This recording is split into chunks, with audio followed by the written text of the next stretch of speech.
This is breaking news. Model alleges Diddy sexually assaulted her. A model has accused seeing Diddy Combs of drugging and sexually assaulting her in 2003, the latest in a string of allegations against the rapper and businessman. Crystal McKinney said in a lawsuit that Mr. Combs invited her to his New York studio and plied her with alcohol and marijuana until she became intoxicated.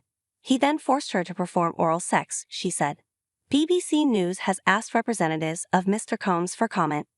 Earlier this week, Mr. Combs apologized after CCTV footage showed him in a separate incident attacking singer, model, and actress Cassandra, Cassie Ventura in a hotel hallway in 2016. Last month, federal authorities raided his homes in Los Angeles and Miami, Florida, in a federal human trafficking investigation.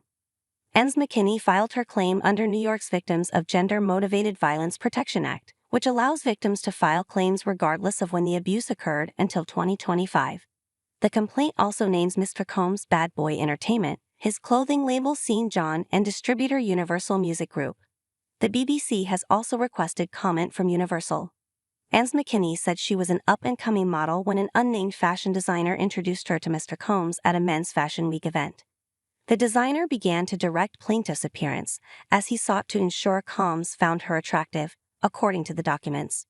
At the event, McKinney said Mr. Combs made suggestive remarks, offered to help her career, and plied her with alcohol. He invited her to his studio the same night. McKinney said Mr. Combs was drinking and smoking marijuana with several other men. Offering her some, one told her, "You've never had weed like this before."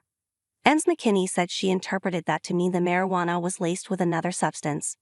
Once she was very intoxicated, Mr. Combs led her to a bathroom where he forced her to perform oral sex on him, she alleged.